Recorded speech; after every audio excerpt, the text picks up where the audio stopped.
Good morning, everyone. Myself, Dr. Sibaji Sir. Today, I am going to discuss about the topic on stereoisomerism. आज मैं स्टेरियोआइसोमर्स के अंदर resolutions के बारे में डिस्कस करने वाला हूं और आपको सिखाने वाला हूं रिजोल्यूशन की कुछ टेक्निक, जिस टेक्निक को अप्लाई करके आप रेसिमिक मिक्सचर को सेपरेट कर सकते हो। तो ये टेक्निक सीखने से पहले और इस किस तरीके से हम लोग रिजोल्यूशन को अप्लाई करके रेसिमिक मिक्सचर को सेपरेट कर सकते हैं, ये जानने से पहले मैं सभी स्टूडेंट्स एंड सभी व्यूअर को मेरा चैनल डॉक्टर सरकार होम ट्यूशन में सभी को वेलकम करता हूं। और उसके साथ ही साथ मैं सभी स्टूडेंट्स एंड व्यूअर को ये बोलना चाहता हूं, प्लीज़ जो भी स्टूडेंट्स एंड जो भी व्यूअर ने अभी तक मेरा चैनल को सब्सक्राइब नहीं किए, प्लीज़ मेरा चैनल को सब्सक्राइब कर ले। और उसके साथ मैं सभी स्टूडेंट्स एंड व्यूअर को ये भी बोलना चाहता हूं, जो आज के वीडियो को जब आप देखोगे, प्लीज़ वीडियो को लास्ट तक देखना। वीडियो को देखने के बाद वीडियो को प्लीज़ लाइक करना और उसके साथ ही साथ वीडियो को प्लीज़ कमेंट भी करना। और उसके साथ आपको वीडियो की जो डिस्क्रिप्शन बॉक्स है, इस डिस्क्रिप्शन बॉक्स के अंदर आपको पॉसिबल क्वेश्चंस मिल जाएंगे। जो क्वेश्चन आपको यूनिवर्सिटी लेवल में हो और आपका बोर्ड लेवल में पूछा जाते हैं, वो क्वेश्चन को आप वहां पर देख पाओगे। और उसके साथ ही साथ उस जगह पे, दैट मीन्स डिस्क्रिप्शन बॉक्स के अंदर, आपको मेरा बाकी वीडियो को लिंक भी मिल जाएंगे। तो लिंक को क्लिक करके भी मेरा बाकी वीडियो को आप एंजॉय कर सकते हो। तो अभी हम लोग देख लेते हैं रिजोल्यूशन क्या है और किसे हम लोग रिजोल्यूशन टेक्निक बोलते हैं, और रिजोल्यूशन टेक्निक क्या क्या होते हैं जिस टेक्निक को अप्लाई करके हम लोग रेसिमिक मिक्सचर को सेपरेट कर सकते हैं। तो ये रिजोल्यूशन टेक्निक जानने से पहले हमें जान लेना ये जरूरी है जो रेसिमिक मिक्सचर क्या होते हैं। जैसे मैंने लास्ट लेक्चर में मैंने आपको बोला था, जो रेसिमिक मिक्सचर का मतलब ये हो रहा है जहां पर आप क्या कर रहे हो, ऑप्टिकल आइसोमरिज्म्स में प्लस एंड माइनस आइसोमर दोनों को आप क्या करते हो, इक्वल प्रोपोर्शन में मिक्स करते हो। दैट मीन्स उस जगह पे आप उसे क्या करोगे, उस कंडीशन में आप डेक्स्ट्रो आइसोमर एंड लिवो आइसोमर जो है उसको आप इक्वल प्रोपोर्शन में मिक्स करने के बाद जो मिक्सचर को जनरेट करते हो, उसी मिक्सचर को हम लोग क्या बोलेंगे, उसी मिक्सचर को हम लोग यहां पर क्या बोल सकते हैं, उसी मिक्सचर को हम लोग यहां पर रेसिमिक मिक्सचर बोल सकते हैं। लेकिन उस जगह पे मैंने आपको यह भी बोला था, जब आप रेसिमिक मिक्सचर जनरेट करते हो और उसके ऊपर से आप प्लेन ऑफ पोलराइज्ड लाइट को पास करोगे, तो आप क्या देखोगे, आपका प्लेन ऑफ पोलराइज्ड लाइट के अंदर कोई भी टाइप के रोटेशंस नहीं हो पाएंगे। क्यों नहीं हो पाएंगे? क्योंकि उस जगह पे कंपाउंड आपका ऑप्टिकली इनएक्टिव होते हैं। और रिजोल्यूशन वो टेक्निक है जिस टेक्निक को हम लोग अप्लाई करके क्या कर सकते हैं, हमारा जो ऑप्टिकली इनएक्टिव कंपाउंड है उसे हम लोग फिर से ऑप्टिकली एक्टिव कंपाउंड में कन्वर्ट कर सकते हैं। कैसे कन्वर्ट करेंगे? क्योंकि जब आप रेसिमिक मिक्सचर प्रिपेयर कर रहे हो, उस जगह पे आपने क्या किया, plus isomer and minus isomer दोनों को आपने इक्वल प्रोपोर्शन में लेके अपने प्रोडक्ट को जनरेट की। और इसका मतलब दोनों एक साथ मिक्स हुआ इक्वल प्रोपोर्शन में, इसीलिए एक और एक एक्टिविटी को न्यूट्रलाइज कर रहा था और इसी रीजंस के लिए आपका plane of polarised light rotate नहीं हो रहा था। लेकिन जब मैं उसे ऑप्टिकली एक्टिव करूं, तो उसका मतलब ये हो रहा है जो मेरे पास जो मिक्सचर है वो मिक्सचर क्या हो जाएंगे, इंडिविजुअली सेपरेट हो जाएंगे। सेपरेट हो जाएंगे मींस आपने यहाँ पर क्या किया था, प्लस एंड माइनस दोनों को अपनी इक्वल प्रोपोर्शन में मिलाए थे और मिलाने के लिए वो आपका ऑप्टिकली इनएक्टिव दिखा रहा था। लेकिन आप क्या करोगे, अभी रिजोल्यूशन टेक्निक अप्लाई करके आप क्या करोगे, आपका जो कंपाउंड जो दो मिक्सचर थे वो मिक्सचर को आप फिर से अलग करते होगे। अलग कर दोगे मींस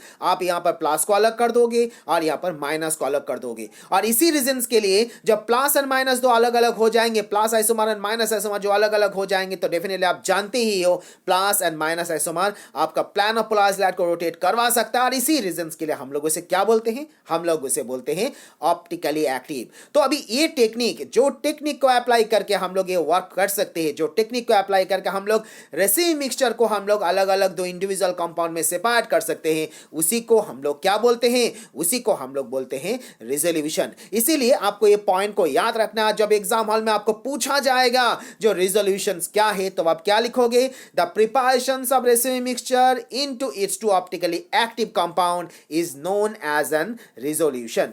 और ये जो एनेंटियोमर आपका सेपरेटेड हुआ, जैसे मैंने अभी बोला, if the enantiomer are separated the mixture is said to have been as an resolve। तो यहां पर आपने देखा जो रिजोल्यूशन टेक्निक क्या होते हैं। तो अभी क्वेश्चन ये जनरेट हो रहा है, जो रिजोल्यूशन टेक्निक अप्लाई करने के लिए, रिजोल्यूशन के लिए आप किस तरीके से आप रिजोल्यूशन टेक्निक अप्लाई करोगे, कौन से रिजोल्यूशन टेक्निक अवेलेबल है, जिस टेक्निक को अप्लाई करके आपके पास जो रेसिमिक मिक्सचर है उसे आप सेपरेट करोगे और उसे आप ऑप्टिकली एक्टिव कर दोगे। जैसे आप यहां पर देख सकते हो, कुछ नंबर ऑफ टेक्निक को मैंने यहाँ पर आपके सामने रखा, जैसे आप मैकेनिकल सेपरेशन, जैसे प्रेसिपिटेशन मेथड, जैसे बायोकेमिकल मेथड, जैसे आप यहाँ पर डायस्टोनोमर के माध्यम से कर सकते हो, जैसे आप प्रेसिपिटेशन मैंने अभी बोला अभी, जैसे आप यहाँ पर काइनेटिक मेथड, और इस जगह पे आप क्रोमेटोग्राफिक मेथड भी यूज कर सकते हो। तो ये सब जो मेथड मैंने आपको अभी बोला, ये सब मेथड अप्लाई करके आप क्या कर सकते हो, आपके पास कोई रेसिमी मिक्सचर हो तो उसको आप क्या करोगे, सेपरेट कर दोगे, सेपरेट करके उसे ऑप्टिकली एक्टिव कंपाउंड में कन्वर्ट कर दोगे, और उस जगह पे हो सकता है प्लस में कन्वर्ट हो और हो सकता है वो आपको माइनस में कन्वर्ट हो। लेकिन अभी क्वेश्चन ये है, जो ये जो टेक्निक मैं आपको बोल रहा हूं, जैसे mechanical separation, precipitation method, diastereomer method, kinetic method, chromatographic method, ये मेथड क्या होते हैं और इस मेथड को हम लोग अप्लाई करके किस तरीके से हम लोग सेपरेट करते हैं रेसिमी मिक्सचर को, वही हम लोग आज जानेंगे आपके लेक्चर, आज के लेक्चर के अंदर। तो सबसे पहले हम लोग जान लेते हैं मेथड कौन सा, हम लोग जान लेते हैं हम लोग मैकेनिकल सेपरेशंस क्या है, और सबसे पहले ये भी जान लेते हैं जो ये जो मेथड है, इस मेथड का इन्वेंटर कौन था और इसे हम लोग मैकेनिकल मेथड क्यों बोलते हैं, और इस मेथड का एडवांटेज क्या है और इस मेथड का डिसएडवांटेज भी क्या है। तो इस मेथड को सबसे पहले इन्वेंशन किया था एल पास्चर ने in the year of the 1848 में। एंड ये जो मेथड है, ये मेथड आप सिर्फ तब याद कर सकते हो और यूज कर सकते हो जब आप मेथड में देखोगे आपका जो कंपाउंड है वो कंपाउंड आपका सॉलिड क्रिस्टलाइन होना चाहिए। दैट मींस इस मेथड का सबसे बड़ा लिमिटेशंस यही है, जो आप मैकेनिकल सेपरेशंस यूज कर सकोगे और मैकेनिकल सेपरेशन यूज करके आप रेसिमी मिक्सचर को भी सेपरेट कर पाओगे, लेकिन आप सेपरेट तब कर पाओगे जब आपका क्या कंपाउंड हो रहा है, आपका कंपाउंड यहां पर सॉलिड सब्सटेंस हो। और इसके साथ ही साथ आपको ये भी देखना है, ये जो प्रोसेस है, इस प्रोसेस का जब हम लोग अप्लाई करते हैं तो उस जगह पे आप क्या क्या कर सकते हो, उस जगह पे आपको मैग्नीफाइंग ग्लास यूज करना है और उसके साथ ही साथ आपको फोर्सेप भी यूज करना है। तो मेनली क्या होते हैं, सपोज एन एग्जांपल, मानो आपके सामने बहुत सारा क्रिस्टल दिया गया है और क्रिस्टल की किसी का साइज बड़ा है, किसी का साइज छोटा है, तो उस कंडीशन में आप मैग्नीफाइंग ग्लास देख के यूज करके देखो जो आपको कौन सा क्रिस्टल का साइज बड़ा है, कौन सा क्रिस्टल का साइज छोटा है, उसको देखने के बाद आप फोर्सेप को यूज करके उस छोटा क्रिस्टल को बड़ा क्रिस्टल से सेपरेट कर दो। तो यहां पर हम लोग मैकेनिकल एप्लीकेशंस की, आपने यहां पर एनर्जी अप्लाई की, खुद यहां पर मैकेनिकली ये वर्क आप कर रहे हो, इसीलिए हम लोग इस प्रोसेस को मैकेनिकल सेपरेशंस बोलते हैं। लेकिन इस मेथड का बहुत ज्यादा ब्रॉड एप्लीकेशंस नहीं है, क्योंकि इस मेथड से आप 100% सेपरेट आप नहीं कर सकते हो और ये बहुत ज्यादा मेथड लॉन्ग, बहुत ज्यादा लेंथी प्रोसेस है, बहुत ज्यादा क्रिटिकल है। लेकिन फिर भी ये मेथड हिस्टोरिकली बहुत ज्यादा इंटरेस्टिंग है, बहुत ज्यादा इंपॉर्टेंट है और इसीलिए इस मेथड को हम लोग आज भी याद करते हैं और इस मेथड को आज भी हम लोग याद रखने की कोशिश करते हैं। जैसे मैंने यहाँ पे बोला था, अभी आपको मैंने बोला यही मेथड को इन्वेंटर था पास्चर, और पास्चर ने ये मेथड को यूज किए थे टार्टरिक एसिड को सेपरेट करने के लिए। और साइंटिस्ट पास्चर की जो फोटोकॉपी भी आप यहाँ पर देख सकते हो, यही वो महान साइंटिस्ट है जिस साइंटिस्ट ने सबसे पहले दुनिया में 1848 में मैकेनिकल सेपरेशंस के माध्यम से उसने रेसिमी मिक्सचर को सेपरेट किए थे। अभी जो दूसरी मेथड मैं आपको बोलने वाला हूं, इस मेथड को हम लोग बोलते हैं केमिकल रिजोल्यूशन मेथड। और ये जो मेथड हम लोग यूज करते हैं, इस मेथड में हम लोग जनरली क्या करते हैं, इस मेथड को हम लोग ऑप्टिकली एक्टिव मटेरियल के साथ रिएक्ट करते हैं। रिएक्ट करने के बाद हम लोग उसे डायस्टोनोमर डेरिवेटिव में कन्वर्ट कर देते हैं। दैट मींस आपके पास रेसिमी मिक्सचर है ही, उस रेसिमी मिक्सचर को आपको क्या करना है, ऑप्टिकली एक्टिव मटेरियल के साथ रिएक्ट करना है। जब रिएक्ट करोगे तो उस जगह पे वो डायस्टोनोमर डेरिवेटिव के अंदर कन्वर्ट हो जाएंगे। और मैंने आपको बोला भी था, जब डायस्टोनोमर के जो डेरिवेटिव बनते हैं वो एक और एक का फिजिकली वो एक और एक से डिफरेंट है, और डिफरेंट होने के लिए क्या हो सकता है, उस जगह पे वो इजीली सेपरेट हो जाएंगे एक और एक से, जब आप उसको क्या करोगे, जब उसका आप अप्लाई करोगे उसके ऊपर फ्रैक्शनल क्रिस्टलाइजेशन प्रोसेस। जैसे मैंने अभी आपको बोला जो केमिकल सेपरेशंस के बारे में, इसको अभी मैं एक सिंपल एग्जांपल से समझाऊं तो इस तरीके से आपको मैं समझा सकता हूं। जैसे यहां पर आप देख सकते हो जो दो रिएक्टेंट है, उसको मैं रिएक्टेंट ना बोलकर आपको इस तरीके से बोलूं तो इस जगह पे आपको ज्यादा इजी होगा। जैसे आप यहां पर कुछ स्क्रू देख रहे हो, राइट, और इसका आप कुछ यहाँ पर आप कुछ उसका बोल्ट भी यहाँ पर देख पा रहे हो। तो इस जगह पे आप देख सकते हो जो अलग अलग शेप की है, और इस जगह पे आप ये भी देख पाओगे, ये जो यहाँ पर जो आपका स्क्रू के साथ जो बोल्ट यहाँ पर आप देख पा रहे हो जिसे हमें यहाँ पर जोड़ना है। तो यहाँ पर क्या देख सकते हो, जो ये यहाँ पर आपका कितनी ऑब्जेक्ट यहाँ पर आप देख रहे हो, जैसे 1 2 3 4, यहाँ पर टोटल स्क्रू आप यहाँ पर क्या देख रहे हो, टोटल यहाँ पर 8 पॉइंट आप यहाँ पर देख पा रहे हो। और इस 8 के अंदर से आपको क्या देख रहे हो, ये जो एक ऑब्जेक्ट है एंड दूसरा ऑब्जेक्ट आप यहाँ पर देख सकते हो ये भी एक ऑब्जेक्ट है जो दोनों एक ही जैसा शेप में है, क्योंकि बाकी देखो ये इसका शेप और इसका शेप, जैसे ये सीधा है, जैसे आप यहाँ पर देख सकते हो इसको उल्टा है, ये भी आपका सीधा नहीं है उल्टा भी नहीं है, ये भी आपका सीधा उल्टा नहीं है, ये सीधा है ये भी सीधा है, लेकिन ये आप देख सकते हो यहाँ पर 8 जो पॉइंट और 8 जो एग्जांपल 8 जो बोल्ट आपको यहाँ पर जो नाट के एग्जांपल आपको मैंने यहाँ पर नाट बोल्ट के जो एग्जांपल आपको मैं यहाँ पर दिखा रहा हूँ, तो इस जगह पे आप देख सकते हो जिसका जो शेप है ये शेप आप यहाँ पर देख सकते हो जो दोनों यहाँ पर ऐसा है जो बाकी 6 के साथ वो मैच नहीं करता। और जब इसके साथ आप यहाँ पर जो चिराल रीजन के हिसाब से मैंने आपको यहाँ पर बोला इसके साथ आप जब जोड़ोगे तो आप समझ सकते हो ये ऑब्जेक्ट आप यहाँ पर 8 के अंदर से ये वाला ऑब्जेक्ट और ये जो ऑब्जेक्ट है ये दोनों के साथ वो प्रॉपर्ली जुड़ सकता है। तो अब बाकी क्या होगा, ये दोनों के साथ तो जुड़ जाएंगे और बाकी 6 क्या होगा उसके साथ तो जुड़ नहीं सकता, वो इजीली वो क्या हो जाएंगे, वहां से आप उसको सेपरेट कर पाओगे। तो इसी ऑब्जेक्ट को हम लोग केमिस्ट्री की भाषा में बोले तो इस जगह पे बोल सकते हैं ये आपका आरएनएस एनेंशियोमर है, ये आपका चिराल रिएजेंट है। ये सभी का शेप जो कभी भी इसके साथ मैच नहीं करेंगे, क्योंकि ये जो चिराल रिएजेंट है ये चिराल रिएजेंट सिर्फ ए वाला और ये वहां पर जो ये दूसरे वाला जो है जो राइट, ये जो एनेंशियोमर है, ये जो पहला एनेंशियोमर जिसके ऊपर मैं कर्सर रख रहा हूं ये वाला है, और ये जो एनेंशियोमर इसके साथ ही वो जुड़ सकते हैं क्योंकि इसके शेप के साथ ये प्रॉपर्ली एडजस्ट हो जा सकता है। लेकिन इसके साथ नहीं होगा क्योंकि यहां पर आप जुड़ने की कोशिश करोगे तो निकल जाएंगे, इसमें से भी निकल जाएंगे, इसमें भी प्रॉपर्ली नहीं जुड़ सकते हो, लेकिन इसमें से और इसमें से आप प्रॉपर्ली उसको जोड़ सकते हो। और जुड़ने के बाद वो यहाँ पर आर नहीं तो आर इस कॉन्फ़िगरेशन को जनरेट करेंगे, दैट मीन्स डायस्टोनर को जनरेट करेंगे और बाकी वो सेपरेट हो जाएंगे। तो ये केमिकली किया जाते हैं और इसीलिए हम लोग इसको केमिकल रेजोल्यूशन टेक्निक्स बोलते हैं। और दूसरा जो प्रोसेस है जिस प्रोसेस को हम लोग बायोकेमिकल सेपरेशंस बोलते हैं, पर्टिकुलरली ये जो प्रोसेस है इस प्रोसेस को हम लोग यूज करने के लिए हम लोग क्या करते हैं, माइक्रो ऑर्गेनिजम्स को यूज करते हैं। और माइक्रो ऑर्गेनिज्म में हम लोग बैक्टीरिया यूज कर सकते हैं, फंगी यूज कर सकते हैं, ईस्ट यूज कर सकते हैं, मोल्ड यूज कर सकते हैं। और जब हम लोग इसको यूज करते हैं तो इसको क्या करते हैं, हम लोग रेसिमी मिक्सचर के साथ उसको रिएक्शंस करते हैं। तो अभी जब रिएक्शंस कर रहे हैं तो उस जगह पे हम लोग ये देख पाते हैं जो ये जो माइक्रो ऑर्गेनिज्म बोल रहे हैं वो क्या करते हैं, ये जो रेसिमी मिक्सचर आप यूज कर रहे हो, रेसिमी मिक्सचर में आप क्या करते हो, प्लस और माइनस यूज करते हो। तो उस जगह पे बैक्टीरिया एंड फंगी और प्लस एंड माइनस आइसोमर में से किसी एक को पहले वो डाइजेस्ट कर देते हैं, पहले उसे डिग्रेड कर देते हैं। तो उस जगह पे क्या होगा, दूसरा डाइजेस्ट और डिग्रेड नहीं होंगी तो दूसरा पहले से इजीली सेपरेट हो जाएंगे। इसे समझाने के लिए मैं आपको एक एग्जांपल से समझा रहा हूं। मान लो आपके पास पेनिसिलियम है और पेनिसिलियम के सामने आपने यहाँ पर क्या किया, आपने यहाँ पर एमोनियम टार्टरेट को रखा, दैट मीन्स एमोनियम टार्टरेट की रेसिमी मिक्सचर रखा। तो एमोनियम टार्टरेट की रेसिमी मिक्सचर मतलब क्या होगा, प्लस एमोनियम टार्टरेट की रेसिमी और माइनस एमोनियम टार्टरेट की मिक्सचर। तो जनरली क्या होते हैं, ये जो पेनिसिलियम होते हैं ना, ये पेनिसिलियम प्लस आइसोमर को पहले डिग्रेड कर देते हैं। तो आपके सामने प्लस और माइनस एमोनियम टार्टरेट है और उस जगह पे आप उसके ऊपर पेनिसिलियम डाल दोगे, पेनिसिलियम डाल दोगे तो पेनिसिलियम की एफिनिटी क्या बोला मैंने, पेनिसिलियम सबसे पहले किसे डिग्रेड कर देते हैं, प्लस को डिग्रेड करते हैं। तो प्लस को डाइजेस्ट कर देंगे तो आपके पास फिर क्या पड़ा रहेंगे, आपके पास उस जगह पे पड़ा रहेंगे माइनस। तो इस जगह पे आपने देखा जो बायोकेमिकल सेपरेशन अप्लाई करके हम लोग किस तरीके से प्लस को माइनस से सेपरेट कर सकते हैं।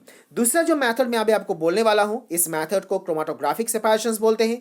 ये मेथड बहुत ज्यादा एडवांटेज है, इस मेथड को सबसे ज्यादा यूज किया जाता है क्योंकि इस जगह पे हम लोग क्रोमेटोग्राफी की जो प्रिंसिपल है उस प्रिंसिपल को हम लोग यहाँ पर अप्लाई करते हैं। और हम लोग जानते हैं क्रोमेटोग्राफी की जो प्रिंसिपल होते हैं वो प्रिंसिपल उसका एब्जॉर्प्शन की प्रिंसिपल के ऊपर चलते हैं। एंड पर्टिकुलरली जब आपके सामने कोई मिक्सचर रखा जा रहा है उसमें से जो एब्जॉर्प्शन फर्स्ट होंगे तो और एक ऑब्जेक्ट हो सकता है जो एब्जॉर्ब ज्यादा हो और दूसरा ऑब्जेक्ट हो सकता है जो एब्जॉर्ब कम हो। तो जो एब्जॉर्ब ज्यादा होंगे वो क्या होगा, स्टेशनरी फेज के साथ ज्यादा चिपक जाएंगे, वो एल्यूट नहीं हो पाएंगे। और जो एब्जॉर्ब नहीं दिखा रहा है, जो एब्जॉर्प्शन जिसका कम होंगे वो स्टेशनरी फेज के साथ ज्यादा चिपक नहीं पाएंगे, वो एल्यूट फास्ट हो जाएंगे। तो आप यहाँ पर ये जो एब्जॉर्प्शन की जो प्रिंसिपल है ये प्रिंसिपल को हम लोग क्रोमेटोग्राफिक टेक्निक के अंदर यूज करते आ रहे हैं। यहाँ पर आप समझ भी पा रहे हो जो एक का एफिनिटी क्या होगा, स्टेशनरी फेज के ऊपर ज्यादा होगा और एक के एफिनिटी होंगे आपके स्टेशनरी फेज के ऊपर कम। तो जो एफिनिटी ज्यादा होगा स्टेशनरी फेज के ऊपर वो क्या होगा, एल्यूट ज्यादा नहीं हो पाएंगे क्योंकि वो स्टेशनरी फेज के साथ चिपक चिपक के चलेंगे। और जो स्टेशनरी फेज के साथ जुड़ नहीं पा रहा है प्रॉपर्ली